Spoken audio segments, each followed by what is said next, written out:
Good morning, everybody. And welcome to one of the last grand rounds of the year. And for our senior fellow, Alison McGough-Maduena, just some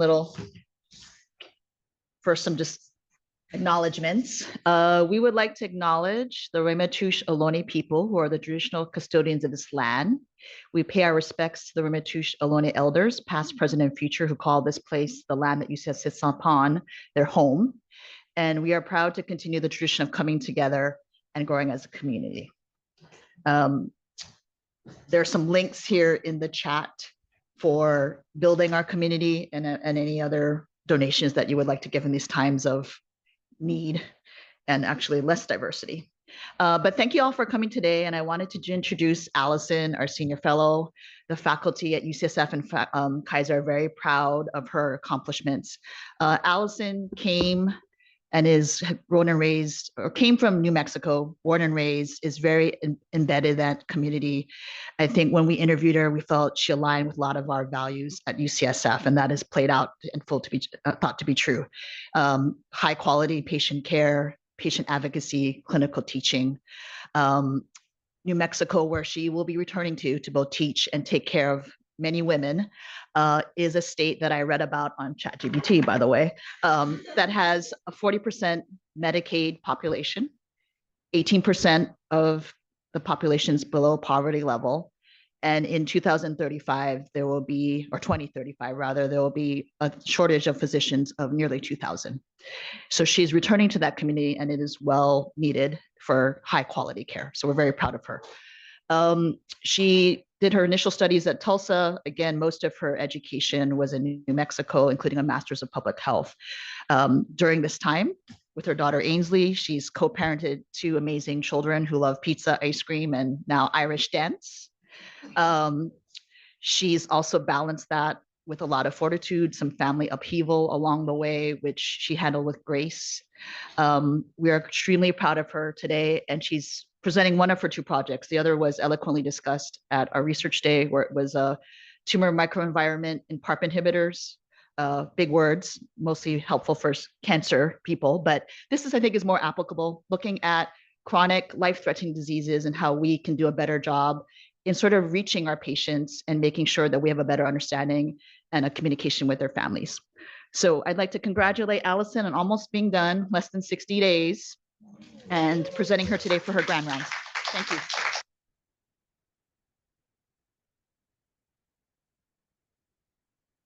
All right. Thanks everybody for being here. Just to start out, I have no financial disclosures to share with you, maybe in the future. I'm really honored to have this time to talk with you all today about a topic that, as Dr. Weta mentioned, is really meaningful to me, and I think relates to all of the care that we deliver to patients, which is palliative care and advanced care planning.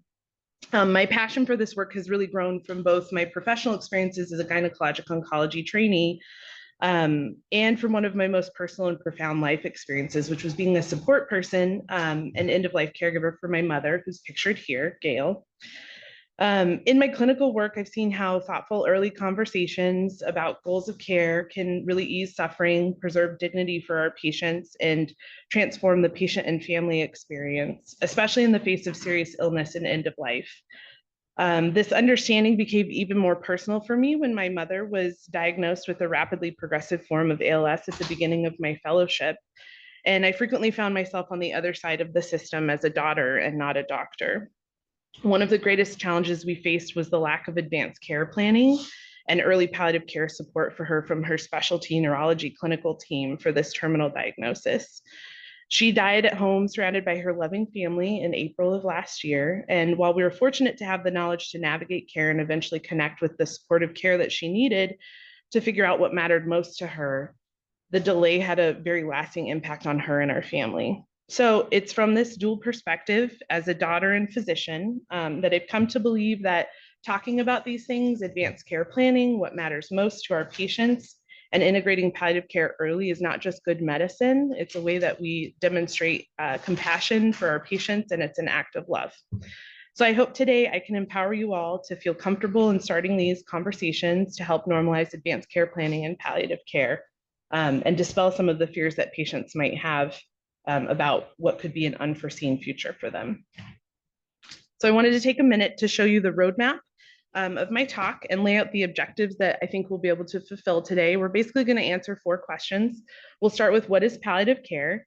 We'll talk about when and how is palliative care integrated into GYN oncology care, and then talk about what is advanced care planning, and then finish with talking about how we can all improve our clinical skills around advanced care planning. So we'll start by addressing the question of what is palliative care. So palliative care is a really important adjunct to care at any time for patients with serious or life-threatening diseases. So it doesn't just mean end-of-life care and can be incorporated into cancer-directed treatment at any time. What I've put up here is the NIH and NCI official definition. So palliative care is care given to improve the quality of life for people who have a serious or life-threatening disease such as cancer. It includes their family and caregivers. There's 9 domains that have been defined as components of palliative care. Those are listed here on the left for you guys. And these can be further simplified into 4 bins when thinking about what goes into palliative care, which you see here, which is symptom management, end-of-life care, communication, and caregiver support. A question that comes up in an association that I think can be somewhat confusing for patients and maybe create some of the fear around palliative care is the connection between palliative care and hospice. These are sometimes viewed as being synonymous. I like to think about them as being kind of like the relationship of a square to a triangle. So a square is a special or specific type of triangle, just like hospice is a special or specific type of palliative care. An important definition to recall when the questions of how hospice differs is that hospice is for patients who are predicted to have a 6-month survival or less and are no longer pursuing disease or cancer-directed treatment. The delivery of palliative care occurs in lots of settings. I think we mainly think about outpatient versus inpatient, but it can also be delivered by different types of providers and teams. So specialty versus primary palliative care. This table that I've put up here is from the 2024 ASCO clinical guideline, which was an update on palliative care recommendations. And it illustrates that the delivery of palliative care is done by both a primary provider, such as a GYN oncologist or even an OBGYN in many situations, or can be specialty providers like our wonderful palliative care teams or SMS teams. I highlighted this communication item here because I found it interesting that it fell just under or was classified under specialty palliative care. I think this is really a piece that is happening frequently in both the primary and specialty settings. Communication around bad news and care decision-making is definitely something that we all encounter in the broader OBGYN professional community. So I think that all of you in this room today are included in that primary palliative care column. Okay, so we've answered this basic question of what is palliative care. And one of my objectives for us today was that I hope that you can all leave this room and be able to articulate a definition of palliative care to a patient. So we're going to do that now. There's a lot that goes into making the recommendation for incorporating palliative care into a care plan or transitioning to hospice, which is truly beyond the scope of my talk today. It might not be directly relevant to everyone's practice who's here in person or watching on Zoom. But I think having an elevator pitch, if you will, and being ready to be able to talk about palliative care with a patient is a really good skill that we should all have in our toolkit. So I'm going to share with you the definition that I've come to over the last couple of years of working with patients and working with palliative care and how I explain palliative care to a patient. So feel free to screenshot this if you think it's helpful or use it as a jumping off point for how you might discuss it. So the way I approach it when I'm talking to patients is I say there's a team of specialists that care for patients with serious illnesses, including their support people. This care is centered around providing extra support in 3 areas, including helping you feel as good as possible, coping with the emotional and spiritual impacts of your illness on you and your loved ones, learning about what is most important to you to help support decision-making. This is appropriate for patients of any age at any stage of a serious illness, even along with curative treatment. It's called palliative care. I really like to leave that term of palliative care until the end, because I think sometimes people will hear that, and even with hospice, and their brains will just shut down and they won't really hear what you're going to say. And so I think putting it at the end is burying the lead, but I think it allows them to really maybe appreciate in that moment a little bit more of what palliative care could do for them. Okay. So we've talked about what is palliative care. Now we're going to talk about when and how is palliative care integrated into GYN oncology care. To start, I wanted to talk about just the general recommendation and what is the standard of care for how palliative care is integrated into cancer care. And what I've put up here is the ASCO 2024 guideline for when we should be referring patients to specialty palliative care. And the guideline states referral to specialist palliative care should occur early in the treatment process after diagnosis of advanced cancer. Early is highlighted here because it used to actually have a timestamp of 8 weeks in the previous guidelines, but that was changed to reflect and I think highlight that palliative care delivery in the primary setting is really important and can often cover the early palliative care needs of our patients. I did highlight here a couple things that ASCO specifically calls out in their recommendations, which is that early should not equal waiting until cancer-directed treatment is stopped, and that early introduction of palliative care concepts are important to prepare patients for the unseen future and to help dispel fears associated with palliative care. So now we're going to talk a little bit about the evidence supporting the positive impact of early palliative care integration. So what I have up here is from a well-known randomized control trial that was designed to examine the effects of early palliative care integration into standard oncologic care. The data came from a cohort of patients with non-small cell lung cancer who were randomized to early palliative care referral within 8 weeks of diagnosis, in addition to standard oncologic care versus just standard oncologic care. What they found was that integrated early palliative care improved survival, improved quality of life scores across multiple validated scales, and improved the rate of documentation of resuscitation preferences, aka advanced care planning, which we'll talk more about in a minute. And they also saw that it decreased depression and aggressive end-of-life care for these patients. There was also a sub-analysis that they did looking at patient understanding of their prognosis, and they found that there was a statistically significant difference in patients truly understanding what their diagnosis meant and kind of what they might expect moving forward with that early integration of palliative care. Okay, so what about the impact in GYN oncology? This figure that I have here and the data that I've summarized is from a 2018 Gynecologic Oncology publication. This came from a retrospective cohort that included 391 patients who had a diagnosis of ovarian cancer that were treated at one institution from 2010 to 2015. And of those patients, 28% were referred to palliative care, 42% in the outpatient setting, and 58% in the inpatient setting.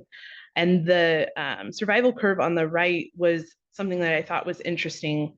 They found that there was a 1-year overall survival benefit among the patients with outpatient referral. I think that probably just confers that they were being referred earlier on in their disease course, which is consistent with a lot of the other data that I've seen and am sharing with you guys. The median time from diagnosis to referral to palliative care was about 1.5 years, with only 5% of patients being referred within 8 weeks of diagnosis. And then the time from referral to death was a median of 101 days, so just over 3 months, with 38% being referred within 30 days of their death. The reason for referral for this cohort varied, with the majority being for symptom management and 9% being referred just for goals of care conversations, and then about 1/3 of the patients being referred for a combination of those two topics being covered. And patients referred to palliative care were more likely to have advanced care planning in this cohort documented in their medical record by their primary oncologist before the time of palliative care referral, indicating that these conversations were happening pretty early on in their care. So according to this data, we're not quite hitting the mark for that early referral goal to specialized care for patients with advanced disease, But this demonstrates that for the patients that are being referred, there's a definite survival benefit. More recently, this study was published last year, and their aim was to answer the question of when palliative care should be initiated to reduce the likelihood of aggressive end-of-life care for patients with ovarian cancer. Because right now we just have this label of we need to refer early. This was a retrospective cohort that included a little over 8,000 patients, all with ovarian cancer diagnosis and who subsequently were deceased from that disease. It included patients who were treated from 2006 to 2018, and a really high number of patients in this group were referred for palliative care, 96.1%. The time from initiation of palliative care to death for this group was 238 days. And I think important pieces of data about the initiation timeline for this cohort was that about 15% were still referred in those final 30 days of life. But over a third were referred to initiate palliative care greater than 12 months prior to their death. So this is a little bit better. And the initiation of palliative care in the final 3 months of life in this cohort conferred twice as likely risk of patients receiving aggressive end-of-life care. The figure on this slide demonstrates that for multiple end-of-life quality indicators, that this holds true, and palliative care initiation in the final 3 months of life had, in some cases, similar rates amongst multiple outcomes to no palliative care at all. So I think it's important to always think about and talk about disparities when we're covering a topic that's related to patient care. There's limited data, but it's increasing on disparities in palliative care utilization for gynecologic oncology patients. This is a national database paper that looked at palliative care utilization among patients with metastatic gynecologic cancers by race and ethnicity. And it broke it out by disease site as well. They used data from the National Cancer Database, and the main outcome of this analysis was palliative care utilization, and only 7% of this overall cohort actually utilized palliative care, which is really low, especially when we're comparing it to the 90+% of that prior study. The figure on the right represents the multivariate analysis that they conducted, and this indicates that compared to non-Hispanic white patients, which is the dotted bar, that racial and ethnic minority patients may be less likely across disease sites to utilize palliative care. So although palliative care is recommended as a part of care by organizations like ASCO and SGO, and we know now that it improves quality of life and survival, these findings indicate that palliative care utilization was still pretty low in this period. And I think that this data signals that there might be racial disparities that exist in utilization. We have some data about what our local trends are. This is some retrospective data from a cohort of patients here at UCSF that was presented at SGO in 2023 by one of your prior colleagues here and a graduate of the residency program, Dr. Fatima Reyes. And I wanted to share it with you because I think it gives us an idea of how we're doing here at UCSF. So this cohort included about a little over 1,800 patients, had a great diversity in terms of the disease site and also in terms of primary language and race and ethnicity. And for the patients included in this group, 34% were referred to palliative care, and 26% actually went on to be treated by palliative care. The mean time to referral from patient diagnosis was about 10 months for the patients treated here at UCSF. And there was no difference in referral rates by race or ethnicity, but this data did indicate that patients with non-ovarian disease sites were less likely to be referred, and uninsured patients were less likely to be referred to palliative care. Okay, so we've reached the end of another section, and I wanted to just summarize and take a moment. So the objective here was to describe patterns of palliative care utilization and the impact on gynecologic oncology patients and recognize some of the disparities. And to summarize what we just talked about, gyn-onc patients are referred to and utilize palliative care at widely variable rates, representing an opportunity for improving care. Early integration of palliative care improves survival, quality of life, advanced care planning documentation rates, and decreases aggressive end-of-life care for GYN oncology patients. There's no set time at present for the greatest advantage, but I think we can all see pretty clearly that later integration impacts end-of-life care across those multiple quality metrics. And disparities in referral to palliative care exist nationally among racial and ethnic minority patients with gynecologic cancers. And we saw on that last slide that our local UCSF pattern of referral maybe demonstrates some disparities by disease site or insurance status. So now we'll transition to talking about what is advanced care planning. Hopefully I've established that early integration of palliative care is important and an underutilized strategy for improving care for our GYN oncology patients. I want to take a few moments now to talk about a component of palliative care that I think is a really viable first step in normalizing the discussion of an integration of palliative care into oncologic care. And I think is also something that can be done by any provider with any patient as a means to plant the seed for what might be in the present and unseen clinical future event of a cancer or other significant life-threatening diagnosis. So advanced care planning is a process that encompasses multiple conversations centered around information sharing and exploring goals with patients that ultimately leads to decisions regarding things like medical decision makers, code status, and advanced directives. This longitudinal process is something that we measure in the electronic medical record with ACP documentation.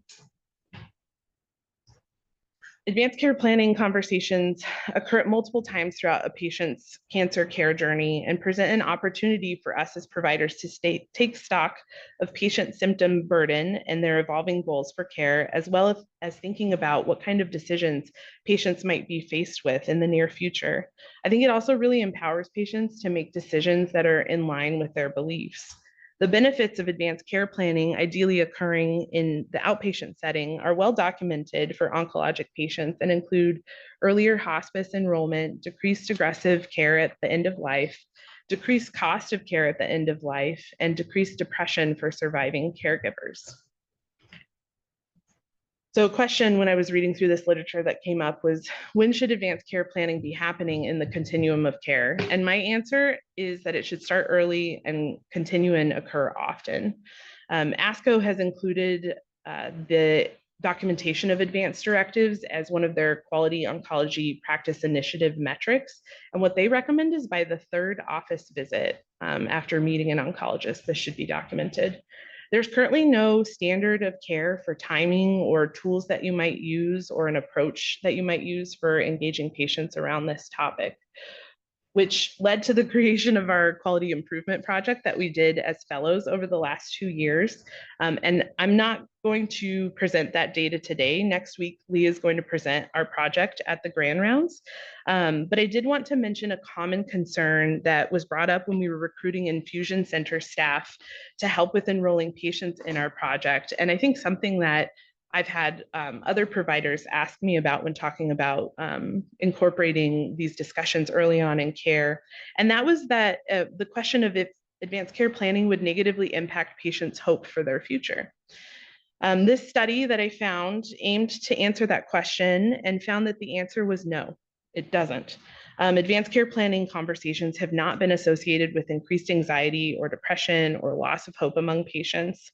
This figure is from the publication that included a cross-sectional analysis of baseline data from a primary palliative care intervention trial that included patients with advanced solid tumors, which included GYN cancers. They measured patients' hope using a validated scale and found there was no difference in hope between patients who had and had not had ACP discussions or had not completed an advanced directive.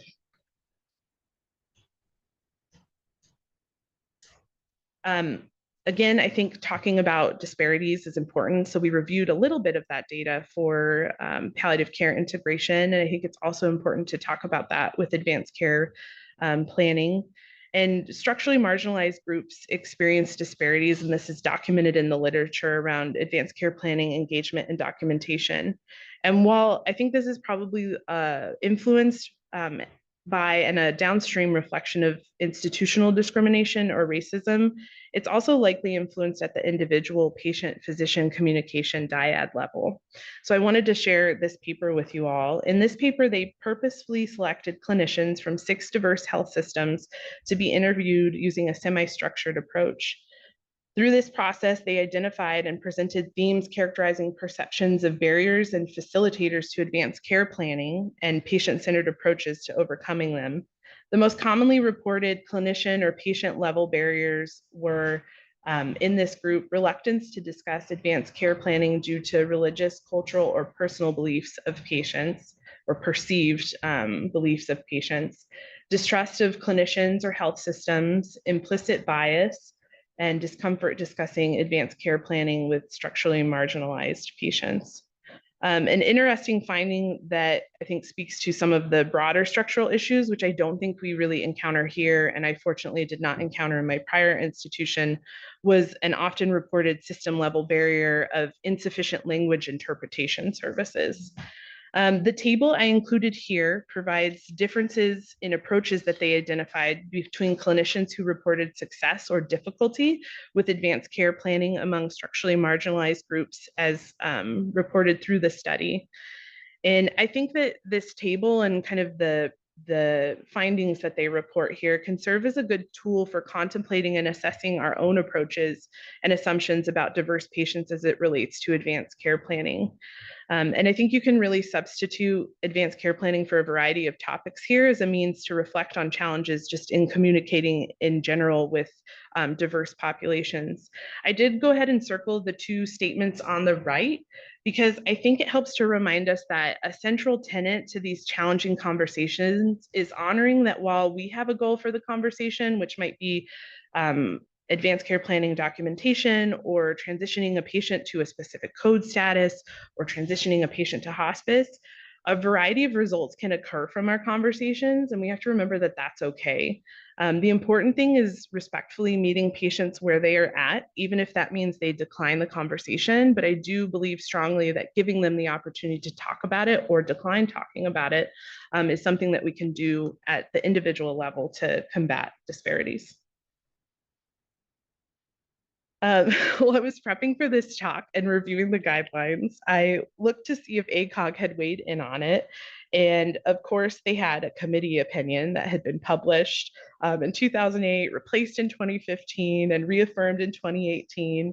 And I wanted to include the following because I think it just helps to frame the role of all of us in this idea of advanced care planning and how it applies to patients. So what the American College of OBGYN says is that the obstetrician gynecologist is in an ideal position to have ongoing discussion with healthy patients about their values and wishes regarding future care and to encourage them to complete an advance directive for healthcare by describing their wishes in writing, or designating a surrogate decision maker for medical decisions. Ideally, the physician's office is the preferred setting for such a discussion rather than the hospital at a time of crisis.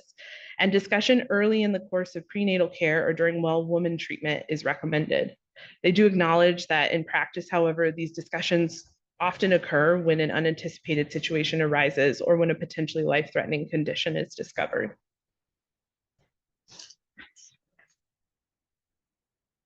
Okay. So I think we answered the question of what is advanced care planning, but just to summarize, you guys have takeaway snippets. Advanced care planning is a longitudinal process of recurrent conversations centered around information sharing and exploring goals with patients. It empowers patients to make decisions that are in line with their beliefs. It provides families and care teams with direction about patient preferences. It results in less aggressive end-of-life care and improved quality of life for patients with malignancies and GYN malignancies. And I think to address disparities in advanced care planning, we can start in our own clinical realms by assessing patient preference for advanced care planning engagement on an individual basis, rather than just accepting what we interpret to be a group's cultural beliefs around this topic.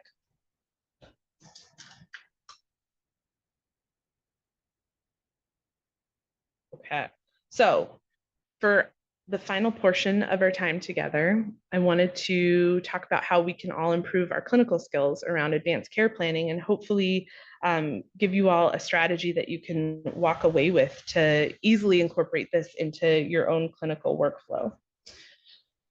In thinking about that committee opinion, we just shared, or I just shared from a few slides back, and its statement of OBGYNs being well positioned to address advanced care planning with patients, I wanted to pause here before sharing some resources to ask a few questions and see how you all might be incorporating advanced care planning into your practice and what resources you use. So I'm wondering if anybody has a quick answer about what parts of advanced care planning are part of your regular practice, and then what resources you might direct patients to use if they wanted to fill out an advance directive.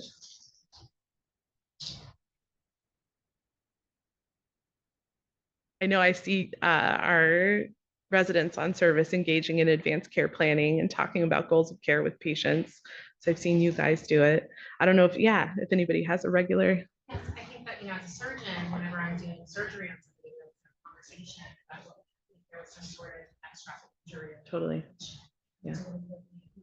Conversation for young healthy patients. Big and should be. Yeah. Absolutely. Yeah. So the comment was made about, as surgeons, this is a regular part of our consent process, I would say. You talk about the risks of kind of unforeseen events and who you'd want to help make decisions for you. Yeah, great. Yeah. This is a good question for Ethan, but Gus and I were just kind of whispering about our medicine rotation, how we ask every patient where it is. Yeah. Regardless of why Yeah. hospital, and I would never ask a labor patient, and I also don't know what I would do if a labor patient said I'm DNR. Like I just would feel like I feel totally ill-equipped for a conversation with the young. Sure. Yeah. Okay. So you've observed this being regularly done on other services, but maybe haven't quite figured out how to incorporate that, or if you should incorporate that into admitting patients to labor and delivery. Okay. Well, maybe I'll give you a strategy and some resources. Cool. Thank you guys for jumping in and participating. All right. So one of my objectives, like I said, was that participants today will walk away with a strategy to incorporate advanced care planning into their own workflow. And if you didn't have an answer for how you incorporate advanced care planning into your regular practice, then maybe you can give this a try. I would encourage us all to include confirming medical decision maker, and when appropriate, probably mostly on an oncology type service, code status. I do this when I'm meeting or admitting a new patient onto our service, and plan to incorporate this into my workflow when I begin to meet new patients in my practice this fall. And I think anytime we're talking to patients about surgery in clinic too, as was brought up before, it's a really great time to use these questions. So these questions really only take a few minutes, and I think are a great way to prime patients to think about unseen possibilities. I suggest you make it really clear that it's a regular question you ask all patients, because I think that helps to normalize the moment and make it a little bit less intimidating for patients. And then also think ahead about how you can contextualize it to specific clinical scenarios, whether it be a young woman coming in to be pre-op for a hysterectomy, or a patient being admitted to labor and delivery, or a very sick patient being admitted to our Gynecologic Oncology service. For some patients, you might not anticipate needing to actually call a proxy or encounter a code type of situation, but for others, it might be a very real possibility. So what I would suggest is that you start with a statement like, I have a few questions that I ask all my patients the first time I meet them, or when I admit them to the hospital. And then ask about medical decision maker. The phrasing that I like to use is, who would you trust to make decisions for you about your care if you weren't able to do so? And then when appropriate, I think you should include questions about code status. The way I like to phrase it is, if your heart were to stop beating or you were to stop breathing, would you want to be resuscitated, or would you want to just let nature take its course? And I think you'll find, and in my experience, I found that people usually have a pretty easy answer for these questions. And it doesn't often spiral into like a big intimidating code status conversation. And I think it really helps people to reflect on it. And it's usually the people who haven't thought about it at all that the conversation becomes a little bit more challenging or difficult. But I think I'd say most people, when asked this, have a pretty easy answer to it. And I think it helps to set patients up to think about what decisions they need to make. Okay. I also wanted to share some easy to use open access resources that could be helpful in building your own skills around advanced care planning and that you can provide to patients. This first resource that I want to share is the Prepare for Your Care program, which is out of UCSF. It's open access, so you can use it for patients. I've actually used it with my parents to help them figure out what their advanced directives would be and fill out an advanced directive. It's a really easy to navigate website and has a lot of resources for providers and patients. And I think can be used by patients of any age group. They even have a little video on it about how to just use a computer, so that tells you kind of who they're targeting. The tools include easy to read pamphlets about creating advanced directives. Easy to fill out advanced directives are available in a number of languages and have been validated in a variety of populations as an effective tool set for improving advanced care planning engagement. And we're currently using some of these tools in our QI project that you guys will hear more about next week. I wanted to draw attention to the tools for providers. I think that's probably the most relevant area that you guys can go and check out. So you just click there and it'll take you to a number of tools. And there's one in particular that I wanted to highlight and I think might be helpful for your question of like, how do I talk to patients about medical decision maker or code status? So this is one of the open access tools that they have. It's a simple script for the basics of advanced care planning and give you suggestions for how to approach talking about surrogate decision makers and advanced directives. The other resource that I wanted to point out to you guys is an organization called Vital Talk. They have a lot of resources and courses that are specifically aimed at building providers' capacity for communication. And as GYN Oncology Fellows, we've had the benefit of annually completing an in-person course that is designed to build skills around breaking bad news and includes some lecture-based didactics, but also incorporates these really great standardized patients that allow us to do simulation-based practice of these skills. I really recommend checking out these courses if you're looking for an interactive way to really push the envelope on developing your skills around communication about difficult topics. There's also an app that's free, and I think everyone should download on their phone. And I guess that's my homework for you today is to download this and check it out. So you search Vital Talk Tips, and that little icon will pop up in your app store. It's free, like I said, and when you open it, you find that there's a lot of really useful tools. I showed some pictures here of what the app looks like inside, and I really love the way it provides easy tips and tools for navigating things like a family meeting. This guide here around family meetings includes snippets for how to prep and then lead the group through a meeting. I find these tools to be really helpful in a pinch if I want to like kind of center myself before going to talk to a patient about something that I think is going to be challenging or a difficult conversation. And I think it can make it go much smoother for you and for the patient. So I hope you guys all take a minute to download this and explore the combo guides to see how they might help you with that next difficult conversation that you need to have with patients. So in summary, thanks for going on this little road trip through advanced care planning and palliative care with me today. Just to share a few takeaway points, early integration of palliative care improves survival and increases the rate of quality end-of-life care for gynecologic oncology patients. Advanced care planning, I think, is a really great way for us, for any provider to prime patients for future decisions and open the door to a palliative care referral should it be something that needs to be incorporated into a patient's care. Advanced care planning doesn't impact hope for the future among patients and helps to ensure that medical treatments are aligned with patients' values.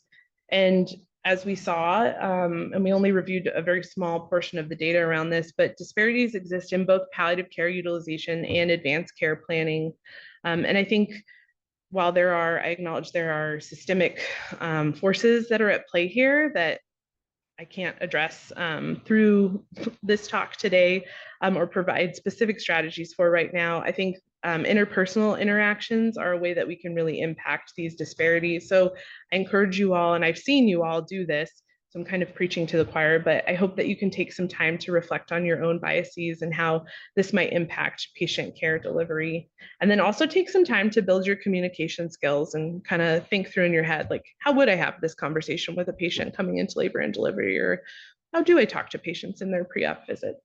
And I want to stress again, and I hope you guys feel the same, that anyone can engage in advanced care planning with patients, and that this helps to begin to normalize thinking about what matters most in our care for the unforeseen future for some people. And I wanted to take a minute and say a thank you to some of the folks here and on Zoom and just kind of out in the world. It's been a privilege and an honor to train here and spend the last 3 years here as I moved down my path to being a GYN oncologist. I want to say thank you to all our patients and their families. I learn from them every day, as I'm sure you guys all do too. A thanks to the past and present GYN Oncology Fellow cohorts that I've been a part of over the last 3 years, the Allisons, Yoon, and Leah. Thank you to our Gyn Oncology Fellowship leadership here at UCSF, which is Dr. Ueda and Dr. Chen, and also the leadership at Kaiser, Dr. Littell.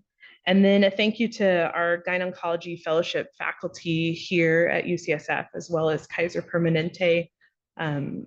I've really grown as a provider and a person through the mentorship and examples that I've seen. And then a shout out to the residents here. It's been a pleasure working with you guys. And I think you're all going to go out and take really great care of patients from what I've seen. And then, of course, a thank you to my family. My husband's not here, but my daughter Ainsley is here. She wanted to come and see mom talk. And they truly have been a huge part of why I've been able to get through this at times really tough experience. So thanks, guys. Yeah.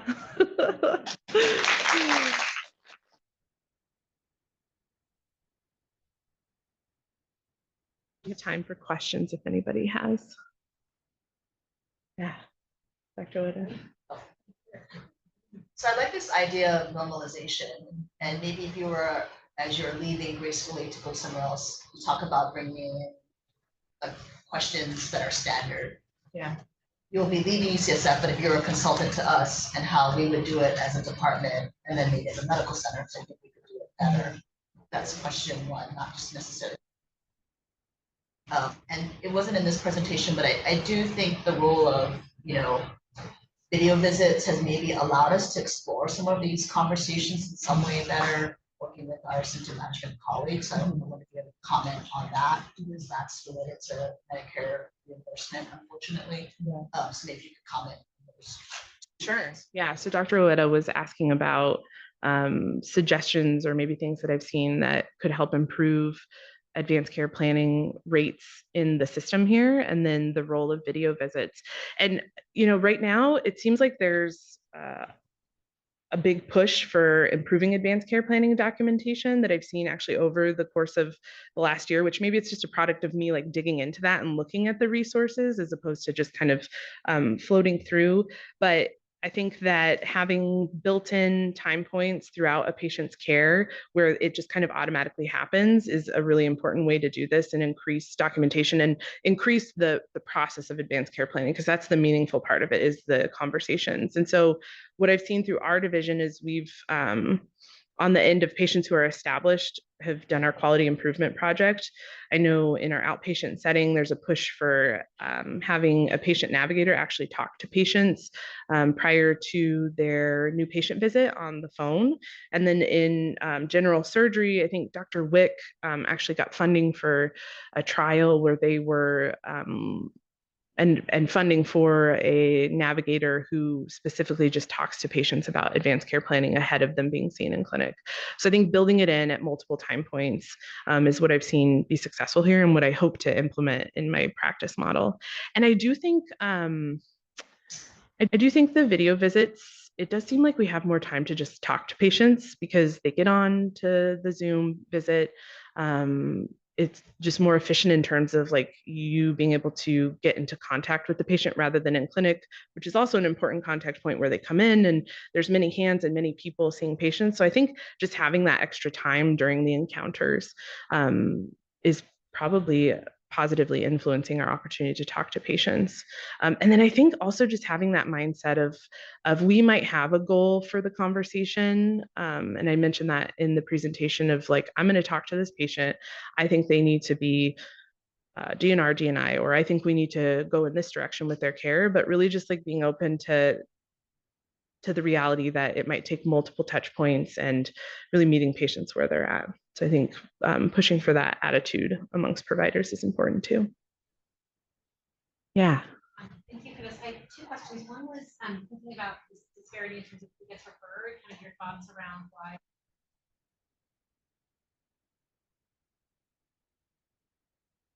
And then just in thinking about kind of driving it home more than you want to talk about here, I do feel like worries like are the cases that we feel like you're going to take from your fellowship times. Get to it right. That you feel like are going to kind of guide. Yeah. Yeah, that's a great question. So thoughts about why we see differential referral rates for different cancer sites in GYN cancers, and then my experience and what I've seen go well and not so well here. And I'll definitely carry that with me.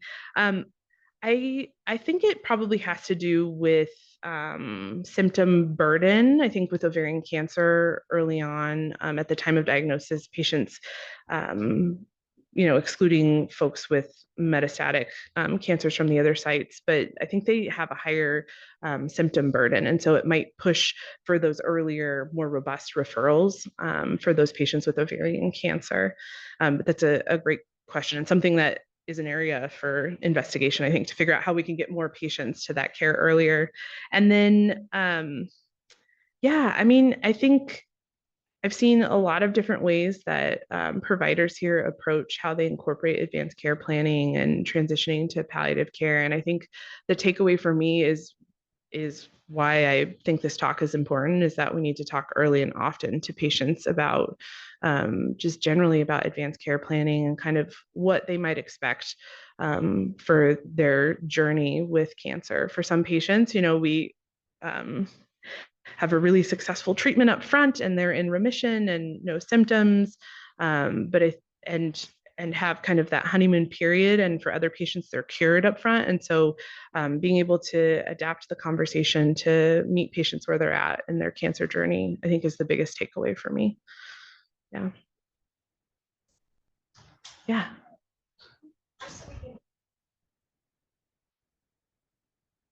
The interdisciplinary team that's care team, right? Like it's not something. Yeah. Yeah. I think it depends on where you are, who is included in that team, but it often includes, so here on the inpatient side, there will often be an attending physician, so a doctor, and there's usually social work, both in the inpatient and outpatient, who can provide resources and counseling. And then a lot of times there's spiritual support through chaplains. That's something that we see here in the inpatient. Huge shout out to the team we have here. They do wonderful work.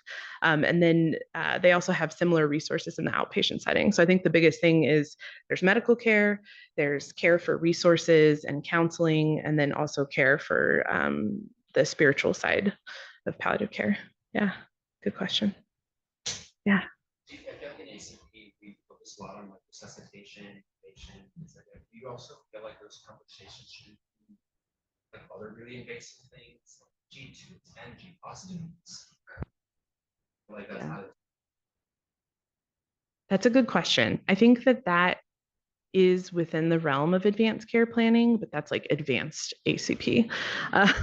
So probably not something you would often encounter. I think as a GYN oncologist, that's something that will be more common in my practice than in like a general OBGYN.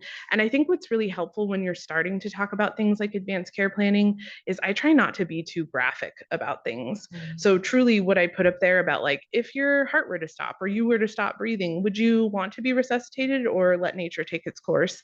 And you can kind of tell what people need like a little bit more specific discussion. I don't typically launch into things about chest compressions and intubation and really invasive measures because I think it can be a little bit scary for patients and maybe detract from like the goal of what you're getting at. But that certainly does come up as a part of advanced care planning. Yeah, good question.